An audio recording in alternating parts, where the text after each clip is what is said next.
வணக்கம். நியூஸ் 18 தமிழ்நாடு செய்திகளுக்காக நான் ஸ்ரீராம். முதலில் இந்த நேரத்திற்கான தலைப்புச் செய்திகளை பார்க்கலாம். புதுக்கோட்டை, திருவண்ணாமலை, நாமக்கல், காரைக்குடி மாநகராட்சிகள் தொடக்கம். முதலமைச்சர் மு.க. ஸ்டாலின் தொடங்கி வைத்தார். மற்றும் திருவையாறு பேரூராட்சிகள் நகராட்சிகளாக அமைத்துருவாக்க உத்தேச முடிவு ஆணை வெளியிடப்பட்டும் பேரூராட்சிகளின் இயக்ககத்தின் மூலமாக ரூபாய் 3 கோடி மதிப்பீட்டில் கோயம்புத்தூர் மாவட்டம் சூலூர் பேரூராட்சியில் தூய்மை பணியாளர்கள். முதலமைச்சர் மு.க. ஸ்டாலினை அவதூறாக பேசியதாக முன்னாள் அமைச்சர் சி.வி. சண்முகம் மீது தொடரப்பட்ட வழக்கு ரத்து. சென்னை உயர்நீதிமன்றம் தீர்ப்பு.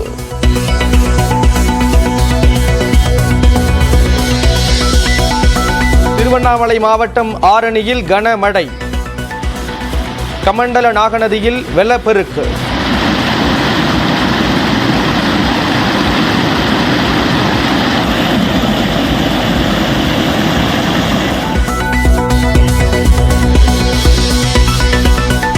வேலூரில் இரவு முழுவதும் பெய்த மழையால் சாலைகளில் பெருக்கெடுத்த தண்ணீர். தவித்த வாகன ஓட்டிகள்.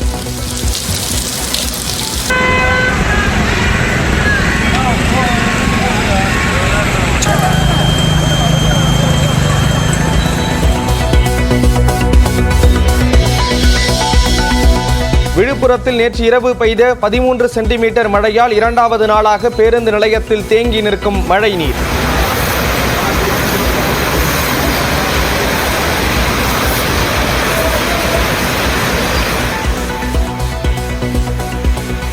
காணிமேட்டிலிருந்து மண்டகப்பட்டு செல்லும் தரைப்பாலம் தண்ணீரில் மூழ்கியது.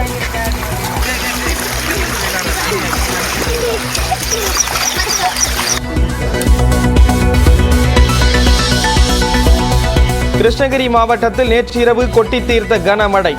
காவேரிப்பட்டினத்தில் 200 வீடுகளுக்குள் புகுந்த மழை நீர்.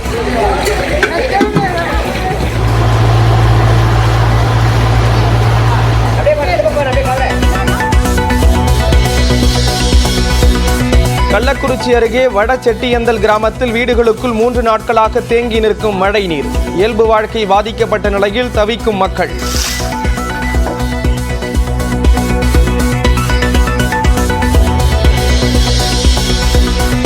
கனமழையால் ராசிபுரம் அருகே சாக்கடையாக ஓடும் திருமணி முத்தாறு.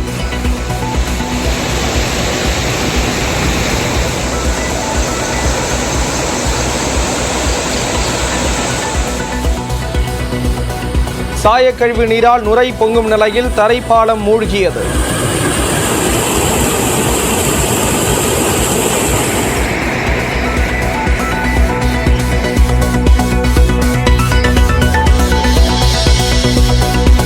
திருவண்ணாமலை மாவட்டம் ஆரணி அருகே கனமழையால் வயல்களில் தேங்கிய தண்ணீர். 1000 ஏக்கருக்கு மேல் பயிர்கள் தண்ணீரில் மூழ்கியதால் சோகத்தில் விவசாயிகள்.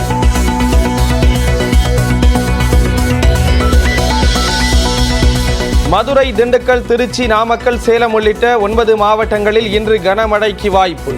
கள்ளக்குறிச்சி, கடலூர், பெரம்பலூர், அரியலூரிலும் கனமழை பெய்யக்கூடும் என வானிலை மையம் கணிப்பு.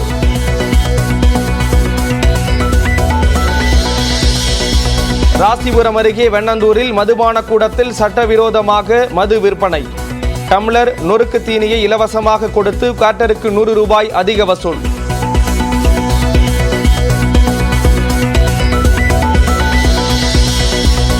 திருப்பதி மலை பாதையில் இருசக்கர வாகனங்களில் பயணிக்க இன்று முதல் கட்டுப்பாடு. இரவு 9 மணி முதல் காலை 6 மணி வரை அனுமதி கிடையாது என அறிவிப்பு.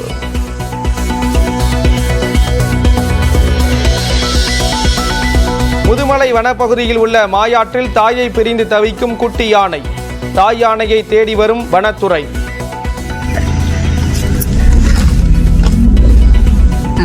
அந்த பக்கம் ஓடி போச்சு.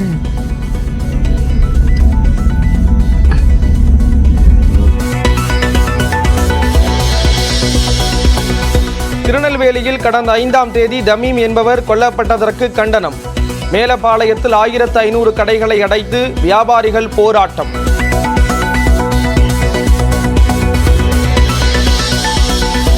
சினிமாவில் உள்ள தெளிவோடும் உடைப்போடும் அரசியலில் பயணிக்க வேண்டும். விஜய்க்கு கனிமொழி அட்வைஸ். மிகப்பெரிய நட்சத்திரமாக வருவதற்கு அதற்கான உழைப்பு, அதற்கான பாதை எல்லாமே அவருக்கு தெளிவாக புரிந்ததால் தான் அதை செய்ய முடிஞ்சிருக்கு. அதனால் அதே தெளிவோடும் அதே உழைப்போடும் அவர் தொடர்ந்து பயணம் செய்ய வேண்டும்.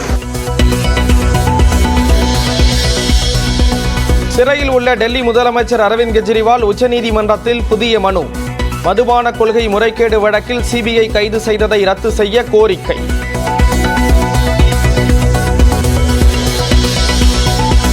ஆம்ஸ்ட்ராங் கொலைக்கு பழிக்கு பழியாக கொலை நடப்பதை தடுக்க ரவுடி முருகேசன் கைது. ஆம்ஸ்ட்ராங்கிற்கு நெருக்கமான அதே சமயம் தலைமறைவாகவும் உள்ள ரவுடிகளுக்கு போலீஸ் வலைவீச்சு.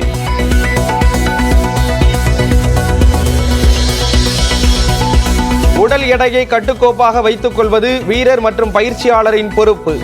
மருத்துவ ஆலோசகர் பொறுப்பேற்க முடியாது என வினேஷ் போகத் விவகாரத்தில் இந்திய ஒலிம்பிக் சங்க தலைவி PT உஷா திட்டவட்டம். விழுப்புரத்தில் நள்ளிரவில் பெய்த கனமழையால் புதிய பேருந்து நிலையத்துக்குள் 2வது நாளாக மழைநீர் குளம் போல் தேங்கியதால் பயணிகள் அவதிக்குள்ளாகினர். விழுப்புரம் நகர் முழுவதும் இடி மின்னலுடன் கூடிய பலத்த மழை பெய்தது. தாழ்வான பகுதிகளில் தேங்கிய மழைநீரால் பொதுமக்கள் அவதிக்குள்ளாகிய நிலையில் புதிய பேருந்து நிலையத்திலும் மழைநீர் சூழ்ந்தது. இதனால் பேருந்துகள் தண்ணீரில் மிதந்து செல்லும் நிலை உள்ளது. பயணிகளும் பேருந்து நிலையத்தின் வெளியே நின்று பேருந்தில் ஏறி வருகின்றனர். நகரில் நேற்றும் பெய்த மழையால் பேருந்து நிலையமே ஏரி போல் காட்சியளித்தது குறிப்பிடத்தக்கது.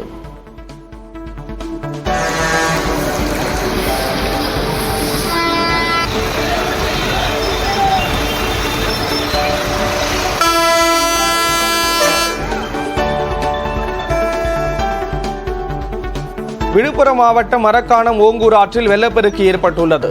வெள்ளப்பெருக்கால் காணிமேடு பகுதியிலிருந்து மண்டகப்பட்டு செல்லும் சாலையில் உள்ள தரைப்பாலம் தண்ணீரில் மூழ்கியுள்ளது. இதனால் புதுப்பேட்டை, அகரம், மண்டகப்பட்டு உள்ளிட்ட 5க்கும் மேற்பட்ட கிராமங்களில் போக்குவரத்து துண்டிக்கப்பட்டதால் மக்கள் 25 கிலோமீட்டர் சுற்றி செல்லும் நிலை உள்ளது.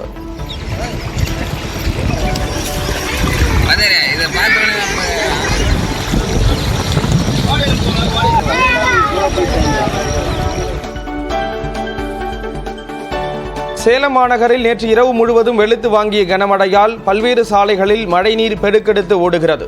குறிப்பாக சேலம் ஆத்தூர் பிரதான சாலையில் அம்மாப்பேட்டை அருகே புதுத்தெரு பகுதியில் தேங்கிய மழைநீரால் மக்கள் அவதிக்குள்ளாகின்றனர். சில இடங்களில் வீடுகளிலும் கடைகளிலும் மழைநீர் புகுந்துள்ளது.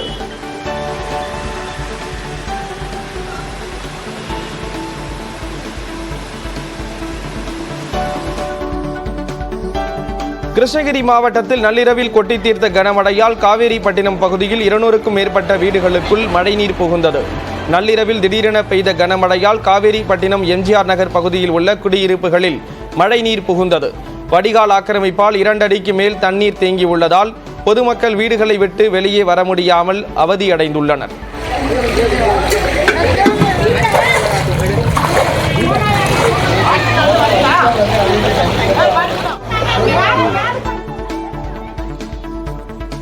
திருவள்ளூர் மாவட்டம் திருத்தணியில் கொட்டி தீர்த்த கனமழையால் சாலைகளில் ஆங்காங்கே மழைநீர் தேங்கியுள்ளது.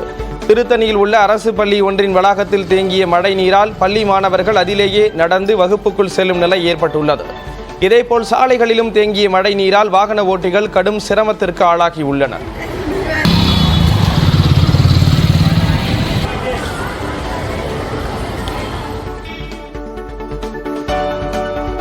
தேனி மாவட்டம் கும்பக்கரை அருவியில் வெள்ளப்பெருக்கு ஏற்பட்டுள்ளதால் சுற்றுலா பயணிகள் குளிக்க தடை விதிக்கப்பட்டுள்ளது.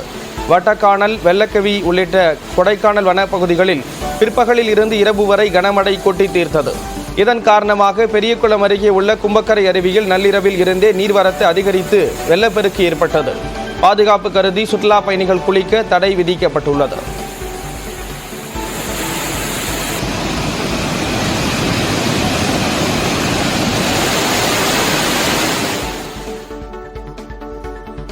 தேனி மாவட்டம் மஞ்சளாறு அணைக்கு நீர்வரத்து அதிகரித்துள்ளது. தலையாறு, மஞ்சளாறு உள்ளிட்ட அணையின் நீர்பிடிப்பு பகுதிகளில் நேற்று பிற்பகலுக்கு பிறகு பெய்த கனமழையால் மஞ்சளாறு அணைக்கு நீர்வரத்து வினாடிக்கு 50 கன அடியாக உள்ளது.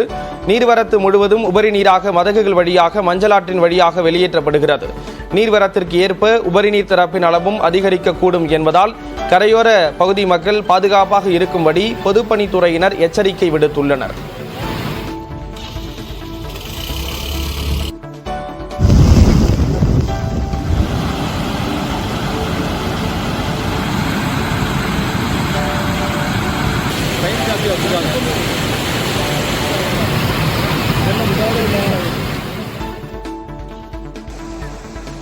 நாமக்கல் மாவட்டம் ராசிபுரத்தில் செல்லும் திருமணி முத்தாற்றில் சாயக்கழிவு கலப்பதால் நுரையுடன் நீர் செல்கிறது. ஆற்றில் வெள்ளப்பெருக்கு ஏற்பட்டுள்ளதால் வெண்ணந்தூர் தரைப்பாலம் மூழ்கி அங்குள்ள 2 கிராமங்களுக்கு இடையே போக்குவரத்து துண்டிக்கப்பட்டது. எனினும் ஆபத்தை உணராமல் சிலர் தரைப்பாலத்தை கடந்து செல்கின்றனர்.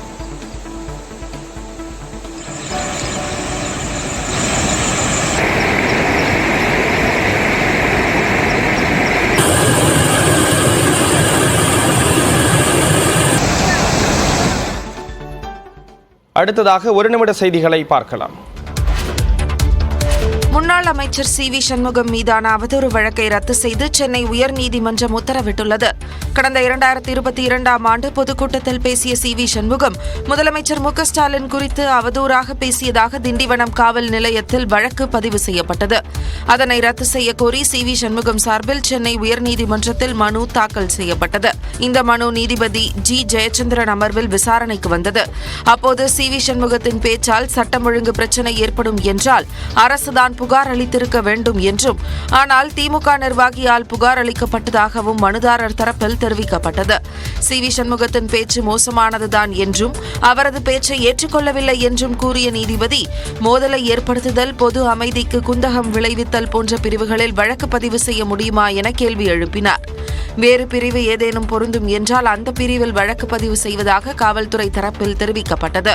இதனையடுத்து முதலமைச்சர் குறித்து அவதூறாக பேசியது குறித்து சி.வி. சண்முகம் மீதான வழக்கை ரத்து செய்து நீதிபதி உத்தரவிட்டார். மல்யுத்த வீராங்கனை வினேஷ் போகத் தான் போட்டிகளுக்கு முன்பு தனது உடல் எடையை சரியாக நிர்வகித்திருக்க வேண்டும் என்று இந்திய ஒலிம்பிக் சங்கத்தின் தலைவர் பி.டி. உஷா தெரிவித்துள்ளார். அண்மையில் நடந்த பாரிஸ் ஒலிம்பிக் போட்டித் தொடரில் 50 கிலோ எடை பிரிவினருக்கான மல்யுத்த போட்டியில் இந்திய வீராங்கனை வினேஷ் போகத் கலந்து கொண்டார். அரையிறுதிப் போட்டியில் வெற்றி பெற்ற நிலையில் இறுதிப் போட்டிக்கு முன்பு 100 கிராம் எடை அதிகம் இருப்பதாக கூறி தகுதி நீக்கம் செய்யப்பட்டார். இதனால் அவருக்கு எந்த பதக்கமும் கிடைக்கவில்லை. இதனைத் தொடர்ந்து தனக்கு வெள்ளிப் பதக்கம் வழங்க உத்தரவிடக் கோரி விளையாட்டுப் போட்டிகளுக்கான தீர்ப்பாயத்தில் அவர் மனு தாக்கல் செய்தார். இதன் மீதான தீர்ப்பு ஒத்திவைக்கப்பட்டுள்ளது. இந்நிலையில் விளையாட்டு வீரர்கள் தான் உடல் எடையை கட்டுக்கோப்பாக நிர்வகிக்க வேண்டும் என்றும் மருத்துவக் குழுவினர் இதற்கு பொறுப்பாக முடியாது என்றும் பி.டி. உஷா கூறியுள்ளார். உடல் எடை அதிகரிப்பால் வினேஷ் போகத் தகுதி நீக்கம் செய்யப்பட்ட விவகாரத்தில் ஒலிம்பிக் நிர்வாகம் எப்படி பொறுப்பேற்கும் என்றும் பி.டி. உஷா கேள்வி எழுப்பியுள்ளார்.